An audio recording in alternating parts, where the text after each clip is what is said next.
Brought to you by TechnoSpark 20 series smartphones. I'm superhuman. નમસ્કાર મિત્રો, જેના એક અવાજે વિધાનસભા ગુંજતી, જેની એક ત્રાડે રાજુલાનું રાજકારણ ગરમાતું, એ અમરીશ ડેર આજે ક્યાં છે?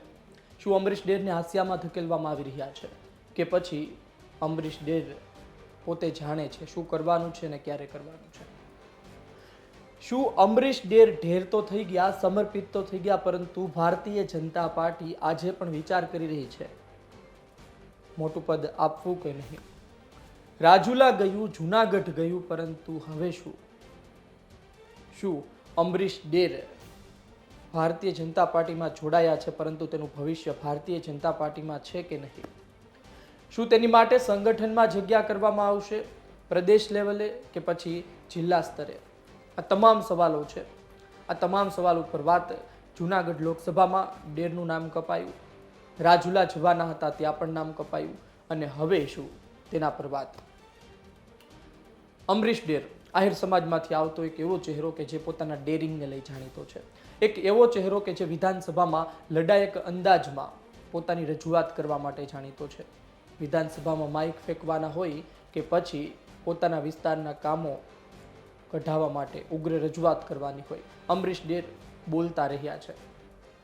અમરીશ ડેરને કાર્યકારી પ્રમુખ બનાવવામાં આવ્યા કોંગ્રેસમાં, પરંતુ અમરીશ ડેર પક્ષ પલટો કરે છે. અમરીશ ડેર આજે ભારતીય જનતા પાર્ટીમાં છે. 2017માં તેઓ રાજુલાથી ધારાસભ્ય બન્યા. દિગ્ગજ કોળી નેતા હીરા સોલંકીને હરાવ્યા. વર્ષોથી હીરા સોલંકી જીતતા આવ્યા છે.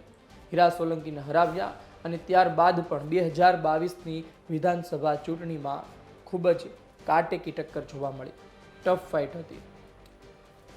આ તમામ સંજોગોમાં હવે અમરીશ ડેર ભારતીય જનતા પાર્ટીમાં છે, પરંતુ અમરીશ ડેરનું ભવિષ્ય શું કહે છે? આપણે પહેલેથી શરૂઆત કરીએ. પહેલા શરૂઆતમાં જણાવી દઉં કે જુનાગઢ લોકસભા બેઠક અને રાજુલામાં તેનું નામ ચાલતું હતું. શરૂઆત પહેલેથી કરીએ. ભાવનગર લોકસભા બેઠક.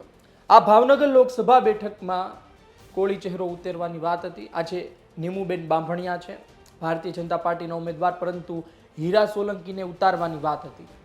અને હીરા સોલંકી જો ભાવનગર લોકસભા લડવા જાય તો રાજુલા ખાલી પડે, અને રાજુલાની પેટા ચૂંટણીમાં અમરીશ ડેરને ઉતારવા આવું ગણિત સેટ થયું હતું. પરંતુ હીરા સોલંકીએ જગ્યા ખાલી ના કરી. પરસોત્તમ સોલંકી ન માન્યા.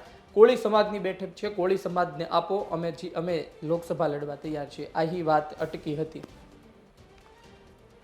તે વાત પર આપણે ચર્ચા કરી હતી, વિડીયો પણ બનાવ્યા હતા, પરંતુ અત્યારે વાત એટલા માટે કરવી પડી છે કે જુનાગઢ લોકસભાના ઉમેદવાર જાહેર થઈ ચૂક્યા છે. રાજેશ ચુડાસમા, જુનાગઢ લોકસભા બેઠક, કોળી સમાજની બેઠક, રાજેશ ચુડાસમાને મેદાને ઉતારવામાં આવ્યા છે. પરંતુ મૂળ વાત એ છે કે અહીં પણ અમરીશ ડેરનું નામ ચાલતું હતું. રાજુલા ના પૂર્વ ધારાસભ્ય અમરીશ ડેર જુનાગઢ જઈ રહ્યા છે તેવી પણ ચર્ચા હતી. જુનાગઢ લોકસભા બેઠકમાં આહિર સમાજનું પણ પ્રભુત્વ છે. આ જોતા ભારતીય જનતા પાર્ટી કદાચ પ્રયોગ કરે તેવું ચર્ચાતું હતું. અત્યારે ભારતીય જનતા પાર્ટીની સ્થિતિ સારી છે, તો ભારતીય જનતા પાર્ટી જુનાગઢ લોકસભા બેઠકમાં એક એક્સપેરિમેન્ટ કરી શકે તેવું કહેવાતું હતું. અમરીશ ડેરને આહિર ચહેરાને જુનાગઢ બેઠક ઉતારી શકે, આપી શકે તેવું ચર્ચાતું હતું. પરંતુ અંતે ત્યાં પણ અમરીશ ડેર કપાણા. જોકે કોંગ્રેસનું કદાચ નક્કી છે કે હીરાભાઈ જોટવા મેદાને આવશે. હીરાભાઈ જોટવા આહિર સમાજમાંથી આવે છે, એટલે આહિર વર્સિસ આહિરનો મુકાબલો થવાનો હતો. હવે કદાચ કોળી વર્સિસ આહિર થશે. અમરીશ ડેર ત્યાં પણ કપાણા. હવે સવાલ એ થઈ રહ્યો છે, રાજુલાના સ્થાનિક લોકો સવાલ એ પૂછી રહ્યા છે, ચર્ચા એ થઈ રહી છે કે અમરીશ ડેરનું શું થશે? અમરીશ ડેર પોતે કહે છે કોઈ પણ જાતનું કમિટમેન્ટ આપવામાં આવ્યું નથી, કોઈ પણ જાતનું વચન આપવામાં આવ્યું નથી કે તમને આ જ પદ આપવામાં આવશે. પરંતુ જે રીતે ભૂતકાળમાં મોટા મોટા નેતાઓ ગયા છે અને ત્યાં ગયા બાદ સામે આવ્યું છે કે કોઈ પણ જાતના પ્રોમિસ વગર કોઈ જતું નથી, કોઈ પણ જાતની મોટી ઓફર વગર કોઈ જતું નથી. અમરીશ ડેર પોતે બોલે છે, કદાચ એની વાત પોતાની વ્યક્તિગત રીતે સાચી હોઈ શકે. હવે અમરીશ ડેરે કમિટમેન્ટ વિશે કહ્યું છે, પરંતુ અમરીશ ડેરને પણ આશા હશે કે ભારતીય જનતા પાર્ટીમાં મને કઈ પદ મળે. અમરીશ ડેરના સમર્થકો અને ટેકેદારોને પણ આશા હશે, તો જ ભારતીય જનતા પાર્ટીમાં કદાચ તેઓ જોડાવા માટે માન્યા હોય. હવે અમરીશ ડેરને શું પ્રદેશની જવાબદારી આપવામાં આવશે? હવે અમરીશ ડેરને શું અમરેલી જિલ્લામાં કોઈ જવાબદારી આપવામાં આવશે? મિત્રો, ચર્ચા તેવી છે, વાત તેવી છે, વાવડ તેવા સામે આવ્યા છે કે અમરીશ ડેર કાં તો તેને એક વાત ફિક્સ થઈ ચૂકી છે કે અમરીશ ડેરને સંગઠનમાં જવાબદારી મળી શકે છે. અમરીશ ડેરને કદાચ પ્રદેશ કક્ષામાં એક સંગઠનમાં સ્થાન આપવામાં આવી શકે છે. બીજી ચર્ચા તેવી પણ છે કે અમરેલી જિલ્લા પંચાયતમાં પણ તેનું નામ સામે આવી શકે છે. ભરતભાઈ સુતરિયા જિલ્લા પંચાયત પ્રમુખ હવે લોકસભા લડશે, સ્થાન ખાલી પડશે. એટલે એવો પણ તખતો ઘડવામાં આવ્યો છે કે અમરેલી જિલ્લા પંચાયતના પ્રમુખ અમરીશ ડેર બન્યા.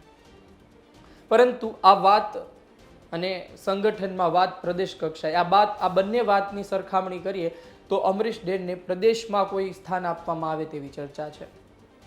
હાલ તો અમરીશ ડેર રાજુલાથી પણ કપાયા, હાલ તો અમરીશ ડેર જુનાગઢથી પણ કપાયા.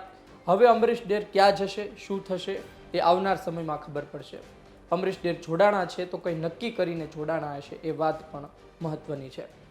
અમરીશ ડેર કનુભાઈ કળસરિયાને લઈ જવા ઈચ્છતા હતા. મહુવાથી પૂર્વ ધારાસભ્ય ભારતીય જનતા પાર્ટીમાં રહ્યા અને ભારતીય જનતા પાર્ટીની સામે જ બ્યુગલ ફૂક્યું. નિરમા કંપની આપ સૌ જાણો છો, અને ત્યારબાદ તેઓ આમ આદમી પાર્ટીમાંથી પણ લડ્યા, અપક્ષ પણ લડ્યા, કોંગ્રેસમાંથી પણ લડ્યા, પરંતુ જીત્યા નથી. આ કનુભાઈ કળસરિયા અને અમરીશ ડેર વચ્ચે સારા સંબંધ. અમરીશ ડેર તેને પણ લઈ જવા ઈચ્છતા હતા, પરંતુ આજ સુધી એ ઓપરેશન સફળ થયું નથી. કનુભાઈ કળસરિયા પોતે કંઈક હોદ્દો આપવામાં આવે, તેને સરકારમાં લઈ જવામાં આવે તો લોકોના કામ કરી શકે. બાકી કનુભાઈ કહે છે કે હું જ્યાં છું ત્યાં ઠીક છું.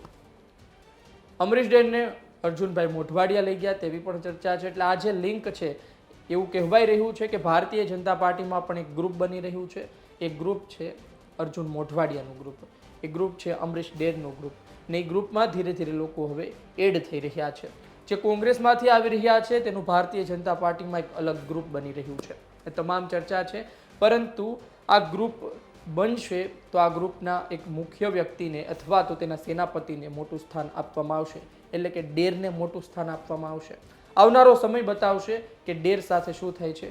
ડેર ઢેર થયા, પરંતુ ભારતીય જનતા પાર્ટી તેના સામે ઢેર થાય છે કે નહીં, આવનારો સમય બતાવશે. આપનું શું કહેવું છે અમરીશ ડેર વિશે? અમરીશ ડેરે જે ભારતીય જનતા પાર્ટીમાં જવાનો નિર્ણય લીધો છે એ યોગ્ય છે કે નહીં? અમરીશ ડેરને શું સ્થાન આપવું જોઈએ? અમરીશ ડેર માટે આપના મગજમાં લાગે છે કે આ જગ્યા છે ને જ્યાં અમરીશ ડેર બંધ બેસી શકે છે, અથવા તો કોઈ માહિતી હોય આપની પાસે કે અમરીશ ડેરને આ જગ્યાએ બેસાડવાના છે એ નક્કી છે, તો આપ અમને કોમેન્ટ બોક્સમાં જણાવી શકો છો. આપના અભિપ્રાયની રાહ રહેશે. આ વિડીયો પસંદ આવ્યો હોય તો લાઈક શેર કરવાનું ચૂકતા નહીં. મને આપશો રજા. નમસ્કાર.